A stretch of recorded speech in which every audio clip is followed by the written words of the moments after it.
नमस्कार। मोदी विरोधी और चीन आज एक ही भाषा बोल रहे हैं। राहुल गांधी वही स्क्रिप्ट पढ़ते हैं जो चीन की ग्लोबल टाइम्स में लिखी जाती है। सिर्फ राहुल ही नहीं, इस लिस्ट में बहुत सारे विरोधी शामिल हैं। क्या भारत की जीडीपी की रियल पिक्चर सच में बदसूरत हो चुकी है? लॉकडाउन में बिजनेस का हाल कैसा रहा? इसका जीडीपी पर असर क्या पड़ा? हम आपको तफसील से अपने इस वीडियो में बताएंगे। चलिए एक पल को मान भी लेते हैं कि लॉकडाउन में बिजनेस की हालत बहुत खराब हो गई, सब कुछ खत्म हो गया, तो क्या सरकार ये सब देखते हुए भी सो रही थी? ये बड़ा लाजमी सा सवाल है कि बिल्कुल नहीं। अब आप पूछेंगे कि सरकार ने किया क्या, तो जवाब में हम आपको बताते हैं सरकार ने क्या नहीं क्या क्या किया। 32 करोड़ गरीब परिवारों को 29,352 करोड़ का पैकेज दिया। 80 करोड़ लोगों को 8 महीने तक मुफ्त में खाद्यान्न उपलब्ध करवाया। घर में काम करने वाली दाई के बैंक अकाउंट में 2 किश्त में 500 रुपए ट्रांसफर किए। 9,78,000 परिवारों को मुफ्त में उज्ज्वला योजना के तहत एलपीजी सिलेंडर उपलब्ध करवाया।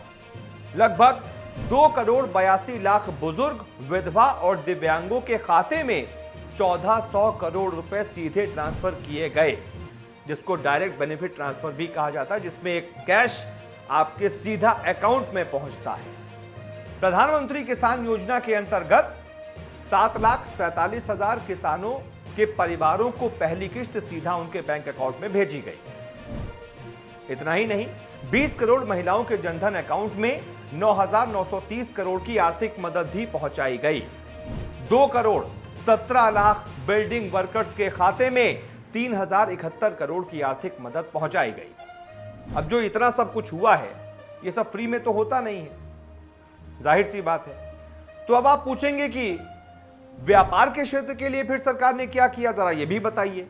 उसका भी जवाब हम आपको देते हैं। 30 अप्रैल को भारत सरकार ने 100% क्रेडिट गारंटी देने का ऐलान किया। बिना गारंटी के तकरीबन 45 लाख यूनिट्स को, जिसमें यूनिट्स को मान लीजिए छोटे छोटे दुकानदार उसमें शामिल हैं, छोटे उद्योग के लोग शामिल हैं, कल कारखाने शामिल हैं, इन सभी को इसका फायदा मिला। यानी इन सभी को क्रेडिट दिया गया, लोन दिया गया, एक उधार के तौर पर जितना भी आपको चाहिए आपको लोन दिया गया कि आपके ऊपर जो भी असर आप पर पड़ा है लॉकडाउन का, आप उससे उबर पाए। 2 लाख से ज्यादा छोटे बिजनेस और उद्योगों को यह लोन डिसबर्स भी कर दिया गया, यानी दे दिया गया उनके बैंक अकाउंट्स में। यह सब इसलिए किया गया ताकि लॉकडाउन के दौरान जो बिजनेस सुस्त पड़ गए थे, जिन बिजनेस पर कोविड की मार पड़ी थी, वो दोबारा खुद को खड़ा कर सकें। और फिर आप कहते हैं कि किया ही क्या? अब आप पूछेंगे कि जब सब कुछ इतना स्मूथ चल रहा था तो भारत की जीडीपी कैसे धड़ाम हो गई? आपका सवाल बिल्कुल वाजिब है, इसका भी मैं आपको जवाब देता हूं। दरअसल कुछ लोग होते हैं ना, जो सिर्फ आपको वही बताते हैं जो एक पक्ष के खिलाफ होता है, जो एक पक्ष के दुष्प्रचार की तरह होता है, ताकि आपके दिमाग में, आपके मन मस्तिष्क में उस पक्ष के खिलाफ नेगेटिव बातों को भर भर कर ऐसा भर दिया जाए कि देश खत्म हो चुका है, मट्टी पलीत हो चुकी है, देश की जीडीपी धड़ाम हो चुकी है, सब कुछ खत्म हो चुका है। लेकिन मैंने जो भी आपको बताया वो ये बताता है कि सरकार सो नहीं रही थी, किया था। तो अभी जो ये सवाल है कि जीडीपी धड़ाम हुई कैसे, अब इस पर आते हैं। आपको इस सवाल का जवाब तफसील से बताएं उससे पहले कुछ हम आपको और चीजें बताते हैं। क्या आपको पता है कि लॉकडाउन के दौरान भारत ने $22 बिलियन का निवेश आकर्षित किया? बिल्कुल सही सुना आपने, $22 बिलियन का निवेश आकर्षित किया, और इसमें से 90% इन्वेस्टमेंट ऑटोमेटिक रूट से आए। ऑटोमेटिक रूट आप ये समझ लीजिए कोई बिजनेस ऐसी डील नहीं हुई, खुद से बाहर की कंपनियां, इंडिविजुअल कंपनियां, प्राइवेट कंपनियां, उन्होंने खुद से ये निवेश हिंदुस्तान में किया, क्योंकि हिंदुस्तान में उनको निवेश करने का एक ऐसा मौका नजर आया। उन्होंने खुद से ये निवेश किया, जिसमें आप एप्पल की कंपनी को ले लीजिए, अमेज़न, फेसबुक जैसे बहुत सारे ऐसे ब्रांड्स हैं जिन्होंने भारत में निवेश किया। अब चलिए, अब मैं एक सवाल आपसे पूछता हूं, सोच के जरा जवाब दीजिएगा अपने मन मस्तिष्क में कि क्या हिंदुस्तान पर ही सिर्फ इस कोरोना का असर पड़ा है, हिंदुस्तान की इकोनॉमी पर इसका असर पड़ा है? बाकी पूरी दुनिया की इकोनॉमी क्या ऊपर की तरफ चढ़ रही थी जो हिंदुस्तान के नीचे की तरफ जा रही है? इसका जवाब है बिल्कुल भी नहीं। अभी जो जीडीपी आई है अप्रैल से जून महीने के बीच की जो आई है, उस दौरान जब संपूर्ण लॉकडाउन लागू था, सरकार की प्रायोरिटी यह थी कि वो लोगों की जिंदगी पहले बचाए। इस दौरान कोई भी इकोनॉमिक एक्टिविटी नहीं हो रही थी, सारा कामकाज पूरी तरीके से ठप था। सिर्फ जो बहुत जरूरी चीजें थी वो लोगों को मिल रही थी और उन्हीं का कामकाज चल भी रहा था। तो हम ऐसे में कैसे उम्मीद कर सकते हैं कि इकोनॉमी बूम कर जाएगी, जब सारी इकोनॉमी ही एक तरीके से ठप पड़ी हुई है, इकोनॉमिक कामकाज ठप पड़े हुए हैं, तो इकोनॉमी कैसे बूम करेगी। चलिए अब हिंदुस्तान की बात के साथ साथ अब आपको दूसरे देशों के भी बता देते हैं कि दूसरे देशों पर इसका क्या असर पड़ा। सिर्फ हिंदुस्तान ही नीचे गया है या फिर बाकी देश भी नीचे गए हैं, उनकी भी हालत वैसी है। अमेरिका की जीडीपी -9.5 -9.5% नीचे गिर जाएगी।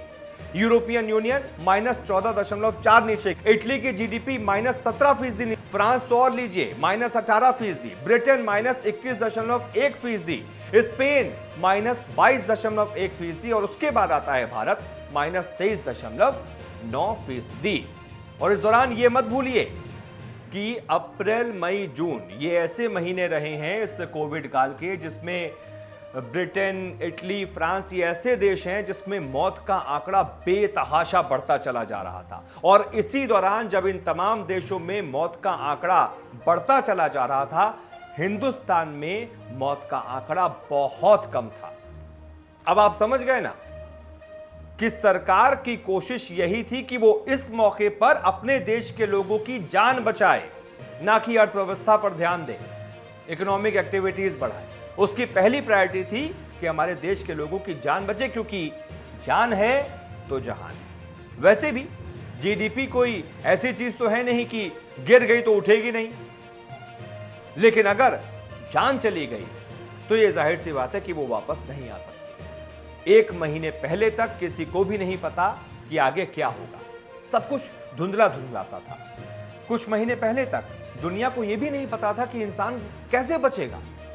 जिस दौर में अमेरिका, स्पेन, इटली जैसे देशों को कोई उपाय नहीं सूझ रहा था, उस दौर में पीएम नरेंद्र मोदी ने एक सराहनीय कोशिश की जिससे हजारों हजार की जान बचाई जा सके। इस छोटे से समय में भारत सरकार ने अपनी मेडिकल फैसिलिटीज को बढ़ाया, टेस्टिंग कैपेसिटी को बढ़ाया, वेंटिलेटर और दूसरी इमरजेंसी सुविधाओं में इजाफा किया।